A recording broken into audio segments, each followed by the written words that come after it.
in the beginning it's always tough and hard to figure out what to do.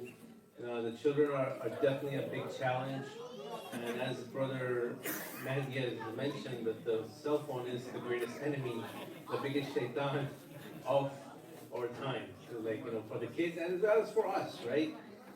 We ourselves see ourselves, getting lost on our phone. So what about the kids? Can we really blame them? They're doing what we're doing. They're imitating us. So we have to watch ourselves and be a role model for the kids, and to bring them in.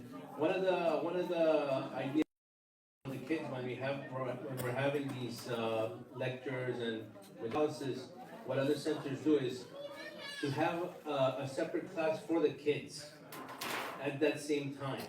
So they're not in the room. They can be in their room, but there's an adult who's teaching them something.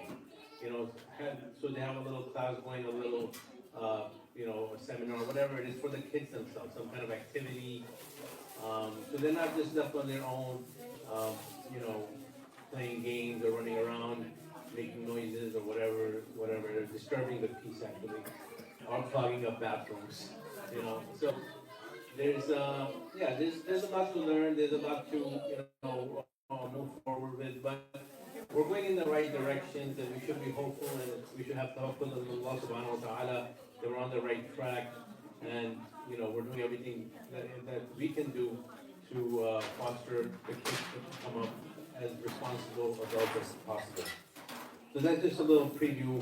Let me begin my own topic about Silat al-Rahim today. As I mentioned that in these Ramadan topics, we want to talk about the family unit. My last talk was about reconciliation,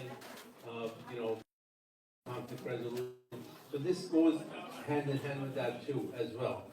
We're blessed to be in the last 10 days of Ramadan, and we were here with Dr. Hatim doing Laylatul Qadr. Inshallah, we gained the sawab for that. The advantage of the blessings of this holy month, and especially the last days. And one of the best things that we can do, as we know that in this month everything is multiplied by so many times, right? Like as Dr. Hassan mentioned, that each bounty that we do, every effort that we make is multiplied.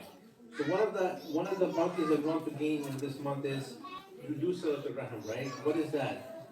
To connect with our families, to connect with our brother and sister, with our mother and father, with our cousins, with our distant relatives, whether they're in other states or they're overseas. So this is a very important for us to do, and this is a month that we can, if we do it in this month especially, we gain more sawab for it. So we should take advantage of that. And that's basically it. Today's talk is about sibling and extended family bonds, sustaining kinship and changing in this changing world. The concept of Silat al-Rahim is very important in Islam. So let me just define that. What is Silat al-Rahim and why is it important? Silat al-Rahim is formed from the two words, Sila and Rahim, right? The word Sila is derived from the root word wasl, meaning to join two things. And Rahim, which means the womb. The word Rahim in Silat al-Rahim refers to the blood relations. So all our, basically our, family members, your brothers and sisters, your uncles, your cousins, everybody that's related by blood is your, relative in that sense. So Silat al-Rahim means to associate and keep in touch and meet with your relative and care for them in a loving manner and help them in any way possible. And also the word, some of the names and attributes of Allah subhanahu wa ta'ala, such as Rahman and Rahim, have the same root as Rahim. It is mentioned in one of the divine hadiths that Allah said, I'm the Rahman, created Rahim and named it after my name. So I will include anyone who practices Silat al-Rahim in my mercy. And I will draw anyone who does Qat al-Rahim away from my mercy. So, the other term of Silat al-Rahim, the opposite is Qat al-Rahim, which is the opposite, means to cut off relations. To, when we have arguments with our family members or somebody, drifts away. That's what I mentioned in my earlier talk was how to do conflict resolution. and reconciliation with those family members. So I'll briefly talk about that a little bit later too. Um, so just like keeping good relations brings favors of Allah subhanahu wa ta'ala, cutting off relations brings the anger of Allah subhanahu wa ta'ala. So we have to take this very seriously, because how we behave towards our family members and relatives will directly affect us.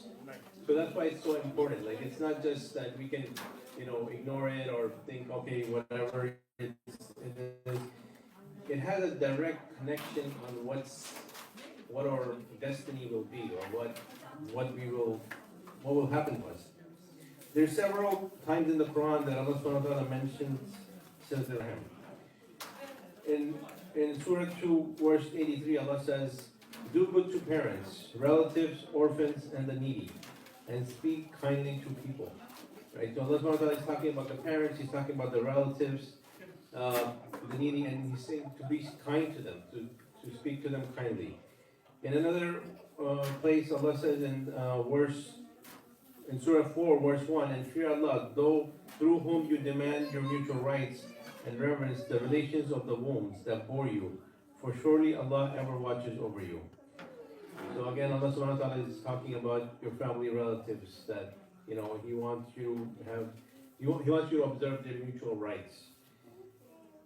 And there's so many verses that, I'll just mention one more. That in Surah 2, verse 215, Allah says, "O Prophet, tell them that whatever wealth you spend, it is primarily for the parents and the relatives." So we can see that Allah subhanahu wa ta'ala again and again is mentioning Silat al-Rahim and to be kind to the family. And just like Brother Mahdi mentions that, in the Quran there's so many times that Allah subhanahu wa ta'ala talked about the responsibility of the father, the parents, and all the stories of the prophets. We learn that the family unit is very important, and it's Allah subhanahu wa ta'ala keep mentioning it again and again. And this is exactly why, right? Because we don't want a situation where you have a dysfunctional family unit and that leads to a dysfunctional community, right? Everything is attached and interlinked. If one part of it is not correct, then the other parts will have a domino effect, and you're gonna find that, it's like one thing leads to the other. So basically, sometimes we overlook our relatives, especially those back home who are struggling, right? And in this last verse where it says, "Spend on your relatives," because they're the primary source of your donations, actually. Sometimes we donate to like big organizations who, that are helping hand, this and that, whatever. But we overlook that we have relatives, maybe even here, but more so overseas, that are like, hand to mouth. They're not going to ask you for help. They have some self-respect, but you know their situation. So they deserve your donations more than the charity and the big foundations here that have websites, and it's okay to donate to them too, but don't forget about your relatives. They're your first. They have a first hak over your donations. That's what Allah subhanahu wa ta'ala is mentioning in this verse. Even though our intentions may be good when we're donating to the other causes, but the relatives have the first right over the sadaqah. And that's why, Allah subhanahu wa ta'ala is guiding us towards that principle of Silat al-Rahim, to take care of the relatives, to pay attention to the relatives. We also see from the stories of the prophets that are mentioned in the Quran that teach us about family relations, right? As Brother Matthew was mentioning too, that you have the sons of Adam alayhi salam, right? Habil and Qabil, like, it teaches you what happened, like two brothers, they had a problem. One actually went on to kill the other. So Allah subhanahu wa ta'ala teaches us about family relations. Just like in another example, the brothers of Yusuf alayhi salam, how they put him in the well and killed their father, and they had jealousy issues. So again, the family unit is very important. Allah subhanahu wa ta'ala keep mentioning it in the Quran again and again. It just says Musa alayhi salam and his brother Harun alayhi salam. So it's a repetitive theme in the Quran as well, the family unit and how to do Silat al-Rahim.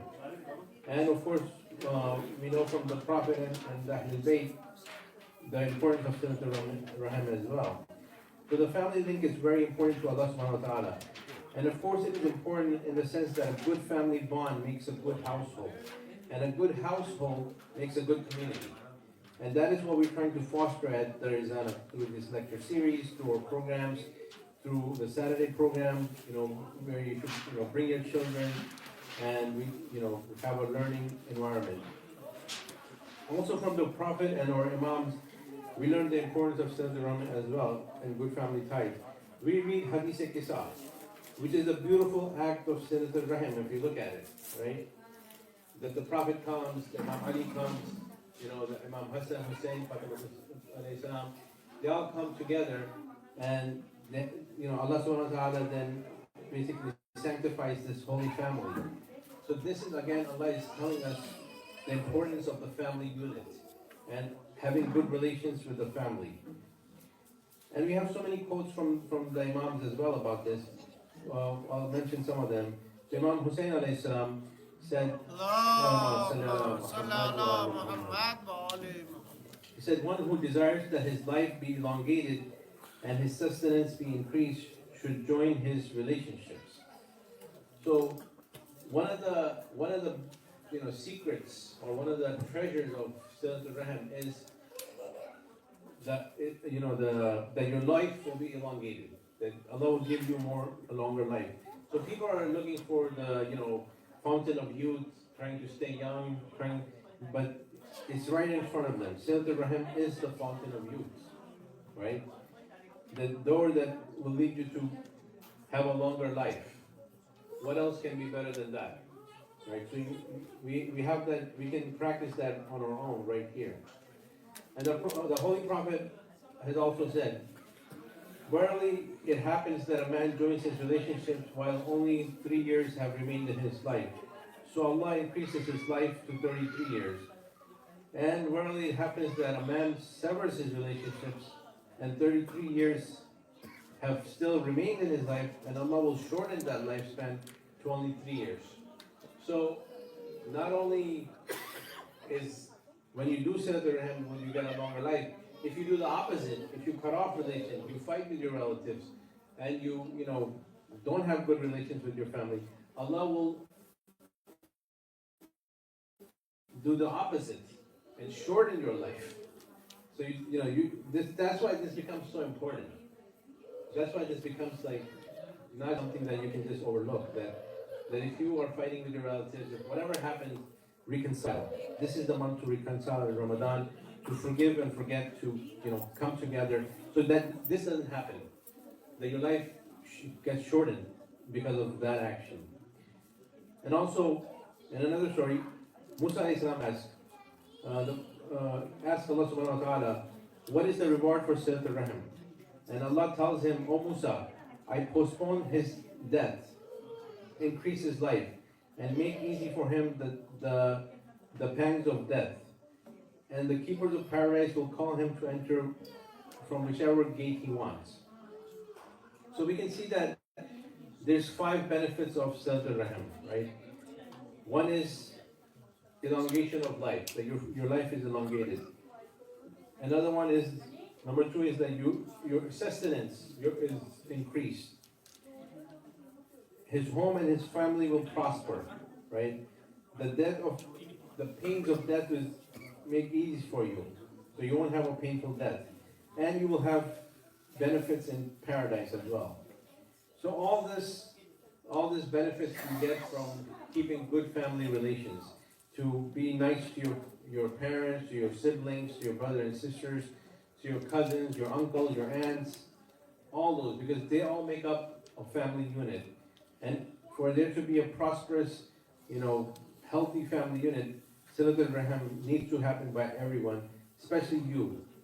So also in this changing, fast-paced world, we have to ask, why are we drifting apart from our relative instead of getting closer? So what's the purpose of that? What's happening here? And we know that the shaitan is always trying to distract the believers by any means possible.